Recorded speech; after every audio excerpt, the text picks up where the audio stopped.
오늘 시간에는 하나님 한 분만으로 기뻐하는 축제라는 제목으로 하나님 말씀 증거하도록 하겠습니다.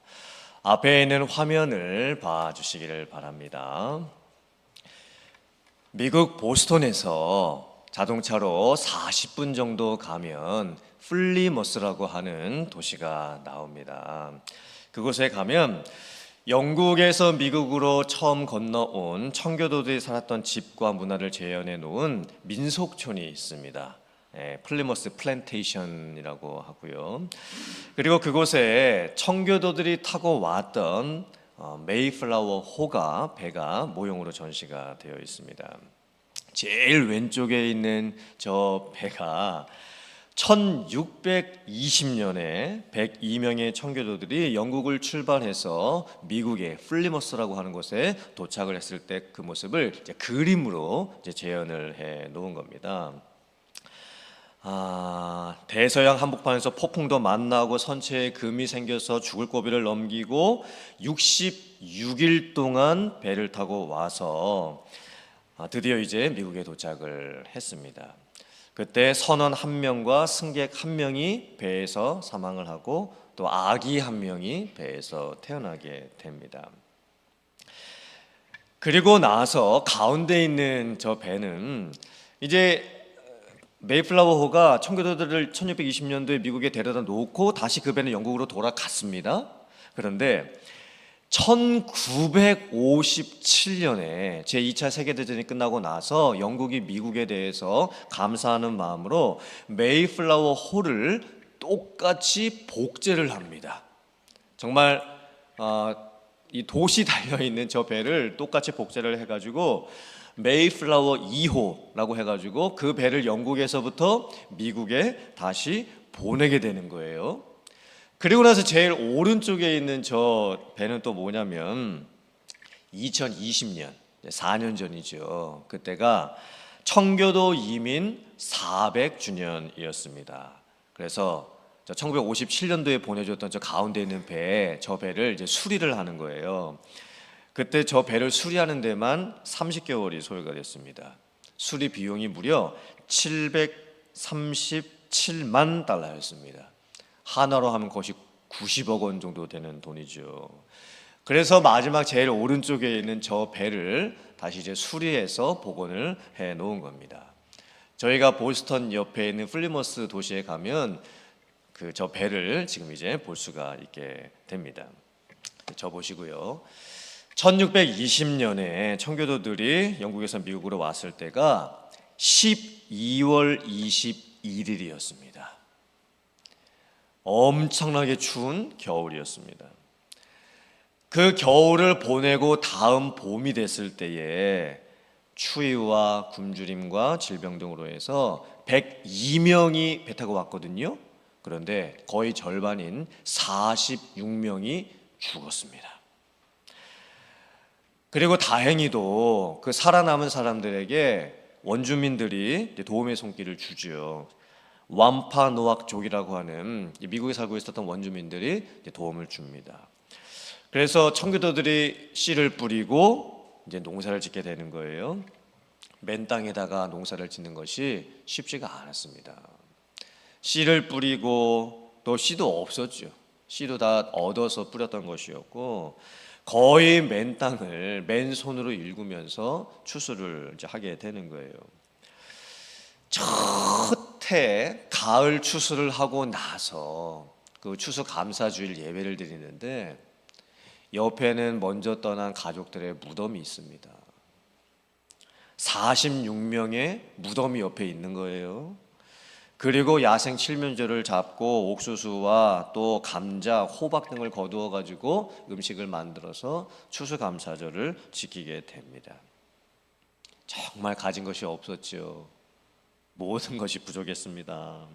그런데 신앙의 자유와 살게 하신 것 자체에 대한 하나님에 대한 감사가 있었습니다. 이것을 기념하는 것이 미국의 추수감사절입니다. 근데 우리들이 오늘날 추수감사절을 지키는 모습을 보면 터키도 굽고 햄도 굽고 여러 가지 음식을 준비해 놓고 진수성찬을 만들어 놓고 추수감사절을 지키게 되죠. 추수감사절을 맞이하면서 블랙 프라이데이 또 쇼핑도 합니다.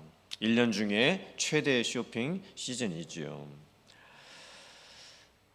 우리들은 다시 한번 추수감사절의 의미를 생각해 봐야 됩니다. 물론 우리들은 많은 것이 있고 풍족하고 넉넉해서 하나님께 감사할 수 있는 것, 그것은 너무나 감사한 일이지만 처음에 청교도들이 하나님 앞에 추수감사절을 지켰을 때는 정말 살려주신 것만으로도 감사해서 드렸던 예배였습니다. 오늘 성경 말씀을 보면 하박국의 말씀이 나오지요. 감사시입니다. 감사의 시로 찬양을 만들었습니다. 그리고 자기는 수금을 연주합니다. 그리고 지휘자에게 이 감사시를 주었습니다. 그리고 함께 찬양을 할 수 있도록 했습니다. 하박국 선지자가 이렇게 찬양하고 시를 짓고 수금을 타면서 감사의 찬양의 노래를 부릅니다. 나는 무화과 나무가 무성치 못해도, 포도나무에 열매가 없어도, 감람나무에 소출이 없어도, 논과 밭에 먹을 것이 없고 식물이 없어도, 우리에는 양과 소가 없어도 나는 여호와 하나님 한 분만으로 인하여 즐거워하며 나는 구원의 하나님으로 인하여 기뻐하리로다. 없는 것이 너무 많습니다. 어떻게 이렇게 없는 것이 많을 수가 있습니까? 1년 내내 수고하고 농사를 지었는데 먹을 양식이 없습니다. 농사가 잘 안 됐습니다. 무화과 나무에도 열매가 없고 포도나무에도 열매가 없고 감람나무, 올리브나무에도 열매가 없고 거둘 수 있는 것이 하나도 없습니다. 우리는 양도 없고 소도 없지요. 당시에 양과 소는 큰 재산이었습니다. 사실 양과 소는 아무 때나 먹을 수 있는 고기가 아니었습니다. 절기 때나 돼야 먹을 수 있는 아주 중요한 재산과 같았죠. 여유도 없고 풍족하게 누릴 만한 것이 전혀 없다는 뜻입니다. 외형적인 조건을 봤을 때에 감사할 만한 조건이 하나도 없습니다. 어떻게 이렇게 없을 수가 있습니까? 그런데 참 놀랍게도 그 가운데에서 기쁨과 찬양과 감사의 노래가 나오는 거예요. 나는 여호와 하나님 한 분만으로 인하여 즐거워하며 나는 구원의 하나님 한 분만으로 인하여 기뻐합니다. 하박국 선지자가 어떻게 이런 감사를 드릴 수가 있었을까요? 하박국 선지자는 언제 살았냐면 BC 약 600년경에 살았습니다. 이때 상황이 어땠냐면 남유다 나라 왕국이 바벨론의 침략을 받고서 나라가 거의 망해가는 상황에 있었습니다. 이미 BC 605년에 바벨론이라고 하는 강대국이 이스라엘을 침략했습니다. 그래서 많은 왕족들과 귀족을 포로로 잡고 포로로 끌고 갔습니다. 그때 다니엘도 이제 끌려가게 되죠. BC 597년에 바벨론이 제2차 침략을 또 합니다. 그리고 많은 사람들이 포로로 끌려갑니다. 그리고 BC 586년에 결국에는 바벨론이 제3차 침략을 하고 그때 나라가 망합니다. 예루살렘 성전도 다 무너집니다. 집도 다 무너집니다. 그리고 많은 사람들이 바벨론으로 포로로 끌려가게 되었습니다. 하박국 선지자가 살던 이 시대적 상황을 보면 격동기였습니다. 폭풍이 휘몰아치는 것 같은 상황입니다. 엄청난 비극이 지금 발생을 하고 있습니다. 어쩌면 대한민국이 일제의 침략을 받고 일본군이 대한민국을 점령하고 땅도 뺏기고 집도 뺏기고 한글도 사용하지 못하고 국권도 상실한 채 일제의 식민지 통치를 당했던 그때의 상황과 똑같은 겁니다. 그때 하박국 선지자가 하나님께 부르짖었습니다. 하나님, 어찌하여 우리가 이런 힘든 고난을 당해야 하는 것입니까? 어찌하여 하나님께서 이런 패역함을 보게 하시고 강포함을 보게 하십니까? 어찌하여 우리들이 살고 있는 이 삶의 모습에 분쟁들이 가득하고 변론들이 있게 하십니까? 하나님의 율법은 해이해졌고 하나님의 백성들은 하나님의 말씀을 보지도 않고 듣지도 않고 따르지도 않고 또 정의는 전혀 시행되지 못하고 있고 악인이 의인을 애워싸고 있고 하나님 어찌하여 이런 상황을 그냥 보고만 계십니까? 하나님 제가 그렇게 하나님께 부르짖었는데도 왜 하나님께서는 응답도 해주시지 않습니까? 사실 하박국 선지자가 지금 당하고 있는 현실은 뭐 감사의 시를 짓거나 수금으로 뭐 찬양을 하거나 노래를 할 수 있는 이런 상황이 전혀 아니었습니다. 당시 이스라엘 나라는 이중고를 겪고 있었습니다. 밖에서 안으로는 바벨론 나라가 침략을 했죠. 수많은 사람들이 죽고 다쳤습니다.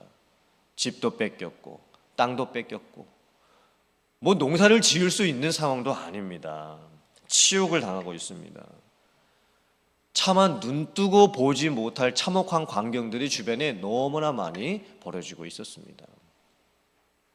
안에서는 또 어떤 문제가 있었을까요? 하나님의 백성들이 하나님의 말씀을 듣지 않습니다. 죄에 빠져 있고 자기들 마음대로 살아가고 있습니다. 율법을 지키는 자는 없고 하나님의 백성들이 공의를 실행하지 않고 있습니다. 하나님의 뜻대로 살지 않고 있는 거예요. 하나님께서 몇 번이고 회개하라고 경고를 하셨음에도 불구하고 선지자들 그렇게 많이 보내주셔서 말씀을 전해주셨음에도 불구하고 하나님의 백성들이 듣지를 않습니다. 이제 바벨론이라고 하는 나라가 침략을 해서 나라가 곧 망할 수밖에 없는 상황이 되었음에도 불구하고 여전히 하나님의 백성들이 정신을 차리지를 못합니다. 안과 밖으로 지금 이스라엘 백성들이 당하고 있는 현실은 너무나 힘들고 어려운 상황이었습니다. 그때 하박국 선지자가 계속 기도하는 거예요. 하나님의 구원을 계속 간구합니다. 하나님 어찌하여 이런 일을 허락하셨습니까? 하나님 저희가 이 고난을 언제까지 당해야 하는 것입니까? 구원의 하나님 도와주시옵소서. 계속해서 기도합니다. 그때 하나님께서 하박국 선지자에게 어떤 응답을 주시냐면 내가 너에게 하는 말을 판에다가 새겨라. 그리고는 사람들이 달려가면서라도 그 판에 새겨진 말씀을 읽을 수 있게 하라. 즉 하나님이 주시는 말씀을 듣게 될 텐데 하나님의 백성들이 핑계치 못하도록 하라는 말씀이지요. 말씀을 판에다가 새겨놓고 달려가면서도 그것을 읽을 수 있도록 하나님의 말씀을 난 듣지 못했다 핑계하지 못할 만큼 하나님의 말씀을 적어서 가르치라는 겁니다. 그리고 하나님께서 하박국 선지자에게 말씀하십니다. 기다려라. 참고 기다려라. 지체하지 아니하면 곧 나의 말이 응하게 될 때가 올 것이다. 네가 생각하기에는 더디다고 생각이 될 수도 있지만 네가 생각하기에는 언제까지 더 기다려야 하는가 그렇게 답답하기도 하겠지만 나의 말이 지체하지 않고 응하게 될 것이다. 그 날이 반드시 오게 될 것이다. 그러므로 기다리라. 이런 말씀을 하나님께서 하박국 선지자에게 주셨던 거예요. 하박국 선지자가 받았던 하나님의 말씀 중에 가장 중요한 말씀이 무엇이었는가? 바로 이 말씀이었습니다. 화면 한번 보시고 하박국 2장 4절 말씀 같이 한번 읽어보고 그 밑에 있는 로마서 1장 17절과 히브리서 10장 38절도 같이 한번 읽어보겠습니다. 시작. 보라 그의 마음은 교만하며 그 속에서 정직하지 못하나 의인은 그의 믿음으로 말미암아 살리라. 아멘. 복음에는 하나님의 의가 나타나서 믿음으로 믿음에 이르게 하나니 기록된 바 오직 의인은 믿음으로 말미암아 살리라 함과 같으니라. 나의 의인은 믿음으로 말미암아 살리라. 또한 뒤로 물러가면 내 마음이 그를 기뻐하지 아니하리라 하셨느니라. 하나님께서 하박국 선지자에게 주셨던 말씀이 무엇이었습니까? 믿음으로 말미암아 살리라. 지금 세상은 무너진 것 같습니다. 나라는 망했습니다. 집도 밭도 다 뺏겼습니다. 심지어 성전도 다 무너졌습니다. 영적인 황무지가 되어버렸습니다. 마음속에는 걱정과 염려와 근심이 가득합니다. 잠을 자려고 해도 도무지 밤에 잠이 오지를 않습니다. 뜬 눈으로 밤을 지새는 날들이, 잠 못 드는 밤들이 너무나 많습니다. 이런 상황에서 하나님께서 주신 말씀은, 하나님을 믿고 구원받은 성도들은 믿음으로 살아야 한다. 그 믿음으로 살게 될 때 그 모든 것을 넉넉하게 이기게 될 것이다.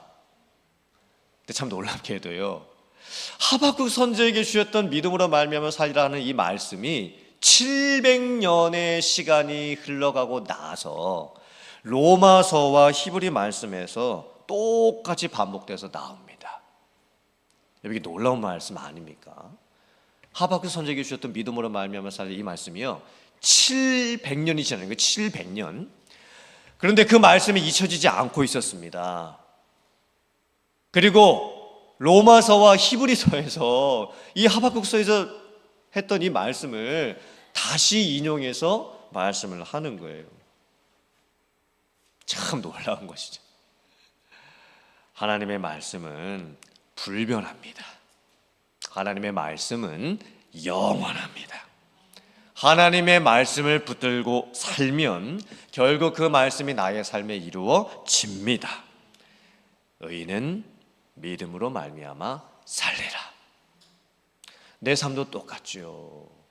내 삶의 모습을 살펴보면 정말 무너지는 것 같은 어려움을 당할 때가 있습니다. 내가 아무리 막아보려고 해도, 내가 내 힘으로 아무리 버텨보려고 해도 이 무너져 내리는 것을 어떻게 해볼 수가 없는 그런 상황이 우리의 인생에 찾아올 때가 있습니다. 내가 건강을 잃었을 때, 내가 하는 비즈니스가 잘 안 될 때, 나의 자녀들에게 애타는 문제가 생겼을 때, 걱정과 염려와 근심이 나를 짓누를 때, 세상의 짐이 너무 무거워서 이 깊은 곳에서부터 뭔가 막 한숨들이 내 입에서 나오게 될 때 우리가 무엇으로 그런 것들을 이겨낼 수가 있을까요? 세상 근심을 세상 능력으로 이겨낼 수가 없습니다. 세상 근심은 하나님이 주시는 구원과 하나님이 주시는 은혜와 하나님이 주시는 말씀과 하나님께 드리는 기도, 영적인 힘이 있어야 이겨낼 수가 있는 거예요. 모든 것을 믿음으로 이겨낼 수가 있습니다. 믿음은 좋은 일이 있을 거야, 조금 있으면 뭔가 일이 잘 될 거야, 이런 인간적인 확신이 아닙니다. 믿음은 내가 결심하고 잘 되겠지, 긍정적인 사고를 해보자, 언제가 이 시간이 지나가면 좋은 게 오겠지, 이런 인간적인 감정이 아닙니다. 믿음은 구원받은 하나님의 백성들, 하나님의 자녀들에게 주시는 하나님의 영적인 선물입니다. 믿음은 구하는 자에게 주시는 하나님께서 응답으로 주시는 영적인 선물입니다. 믿음은 아무에게나 허락되는 것이 아닙니다. 예수님을 믿는 자에게 주시는 하나님이 주시는 영적인 선물입니다. 간구하는 자에게, 하나님의 자녀들에게 특별히 주시는 하나님의 선물입니다. 그 믿음이 있을 때 우리는 하나님으로 인하여 기뻐하고 즐거워하고 감사할 수 있습니다. 아무것도 없습니다. 너무나 부족합니다. 환경적인 감사를 할 수도 없습니다. 그런데 하나님 한 분만으로 인하여 즐거워하고 구원의 하나님 한 분만으로 인하여 기뻐할 수가 있습니다. 이것이 하나님께서 믿는 자들에게 주시는 영적인 선물인 것입니다. 이런 믿음의 고백이 여러분들에게 있을 수 있기를 주님의 이름으로 축원합니다. 그래서 오늘 하박국서 마지막 2절 말씀 감사의 고백을 보면, 하나님은 나의 힘이시라. 하나님께서 나의 발을 이 사슴과 같은 발처럼 하셔서 나로 하여금 높은 곳에 다니게 하실지로다. 이렇게 이제 고백을 하고 있습니다. 여기에 나오는 사슴은 우리가 알고 있는 꽃사슴이 아닙니다. 예쁘게 생긴 그런 꽃사슴이 아닙니다. 혹은 아프리카 초원에서 이렇게 넓은 들판을 뛰어다니는 그런 사슴도 아닙니다. 이스라엘 지역에 사는 사슴은 산사슴이죠. 사실 한글 개역 성경에서는 사슴이라고 번역을 했지만 산염소, 산양과에 속하는 동물이라고 봐야 합니다. 이스라엘 지역에는 돌산이 많지요. 바위들이 많습니다. 그 돌산 바위 틈에서 산사슴, 산염소, 산양이 이제 사는 거예요. 사실 바위 틈을 뛰어다니는 게 쉽지가 않죠. 그 높은 계곡을 오르락 내리락 하는 것이 쉽지가 않습니다. 그 비탈길이지요. 살기 위한 몸부림입니다. 산사슴, 산양, 산염소가 그 바위 틈을 이렇게 뛰어다니는 것은요, 뭐 좋아서 뛰어다니는 게 아닙니다. 살기 위한 몸부림이지요. 그런데 그 산사슴, 산염소, 산양이 정말 그 바위 틈을 이렇게 힘을 내서 뛰어다닙니다. 우리 화면 보시고 시편 18편 32절 이하의 말씀 같이 한번 봉독해 보겠습니다. 시작. 이 하나님이 힘으로 내게 띠우시며 내 길을 완전하게 하시며 나의 발을 암사슴 발같게 하시며 나를 나의 높은 곳에 세우시며 내 손을 가르쳐 싸우게 하시니 내 팔이 활을 당기도다. 또 주께서 주의 구원하는 방패를 내게 주시며 주의 오른손이 나를 붙들고 주의 온유함이 나를 크게 하셨나이다. 내 걸음을 넓게 하셨고 나를 실족하지 않게 하셨나이다. 아멘. 믿는 자에게 주시는 하나님의 선물이 무엇일까요? 우리의 발을 사슴과 같게 해주신다는 거예요. 그 높은 곳을 뛰어다니게 하신다는 겁니다. 하나님의 능하신 오른팔로 우리를 붙들어 주십니다. 내가 걸음을 걸어가는데 이게 막 종종종종종 하면서 불안하고 막 어떻게 할 수 없어서 그렇게 걸어가는 것이 아닙니다. 당당하게 내 걸음을 넓게 해주시는 겁니다. 길이 넓은 게 아니에요. 길이 넓은 게 아니고 내 걸음을 넓게 해주신다는 거예요. 그리고 하나님께서 나에게 가르쳐 싸우시게 해주시고 내가 이 활을 당겨서 쏠 수 있도록 해주십니다. 나에게 방패까지 허락을 해주시죠. 여러분들에게 이런 은혜가 있으시기를 주님의 이름으로 축원합니다. 이런 기쁨과 감사가 있으시기를 주님의 이름으로 축원합니다. 여러분의 발이 암사슴 발과 같이 되어서 어디를 가시든 어떤 상황이 되든 뛰어다녀도 지치지 아니하고 피곤하지 아니할 수 있는 영적인 은혜로 충만할 수 있기를 주님의 이름으로 축원합니다. 제가 어느 책을 읽다가 이런 내용의 글귀를 발견을 했습니다. 감사는 늘 기적 앞에 온다. 감사는 늘 기적 앞에 온다. 감사가 먼저고 그리고 기적이 뒤를 따라온다는 고백입니다. 기적이 있어서 감사를 하는 게 아니고 뭔가 일이 잘 되고 뭐 일이 잘 풀려가지고 감사가 있는 게 아니고 감사는 늘 기적 앞에 온다. 감사가 먼저 있고 기적이 따라오는 거예요. 즉 모든 삶의 순간순간마다 감사를 하면 내 삶의 모든 삶의 순간순간이 기적같이 바뀌게 된다는 겁니다. 그 책의 원래 영어 제목이 뭐냐면요 1000 gift입니다. 1000개의 선물.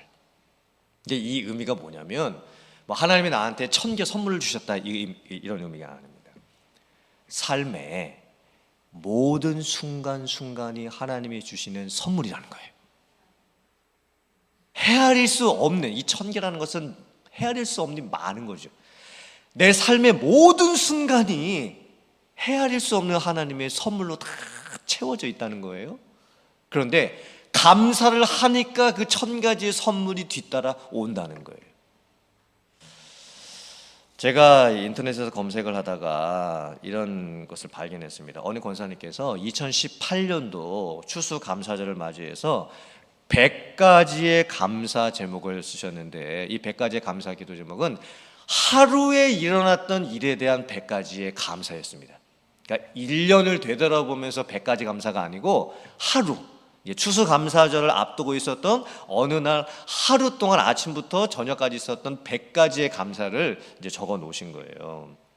제가 그 중에서 의미 있는 몇 가지만 말씀을 해드릴게요. 첫 번째는 아침에 눈을 뜨게 하심 감사. 두 번째는 사지를 움직일 수 있음 감사. 세 번째, 주의 자녀 삼아주신 감사. 10번째는 교회가 15분 걸어서 갈 수 있는 거리에 있음을 감사. 교회 가까운 것도 감사합니다.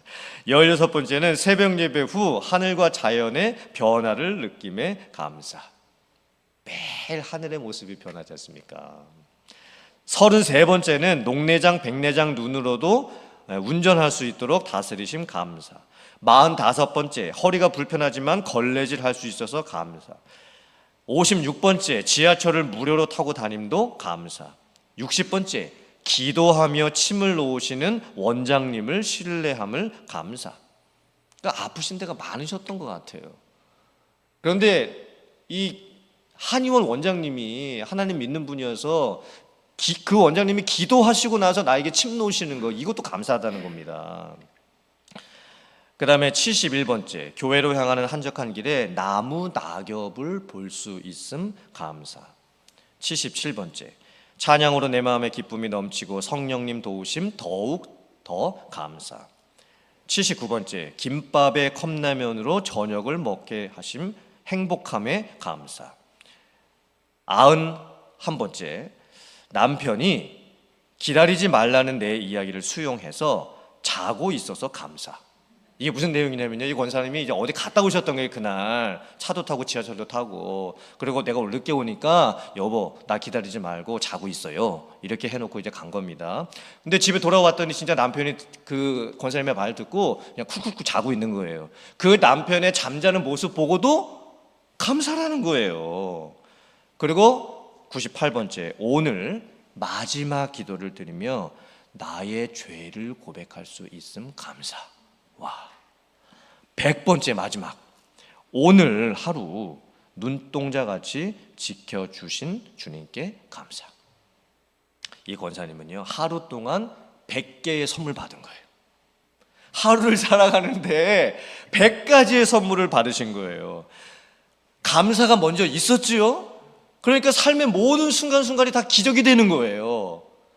낙엽 하나 떨어져 있는 것도 감사합니다. 눈 뜬 것도 감사고, 남편이 자기 말 잘 듣고 쿨쿨쿨 자고 있는 것도 감사인 거예요. 모든 것이 감사죠. 여러분들도 한번 감사 이 제목을 한번 세워보세요. 1000가지는 아니어도 100가지는 아니어도 그래도 이렇게 생각을 해보면 10개 정도는 지금 저희들이 생각해낼 수 있지 않겠습니까? 그 감사의 기도 제목들 중에서 하나님 한 분만으로 나는 기뻐합니다. 하나님 한 분만으로 나는 즐거워합니다. 이것이 여러분들의 진짜 감사가 될 수 있기를 주님 이름으로 축원합니다. 그래서 여러분의 인생이 매일 매 순간이 하나님 한 분만으로 인해서 최고로 기뻐할 수 있는 진정한 축제가 되고 잔치가 될 수 있기를 주님의 이름으로 축원합니다. 아멘.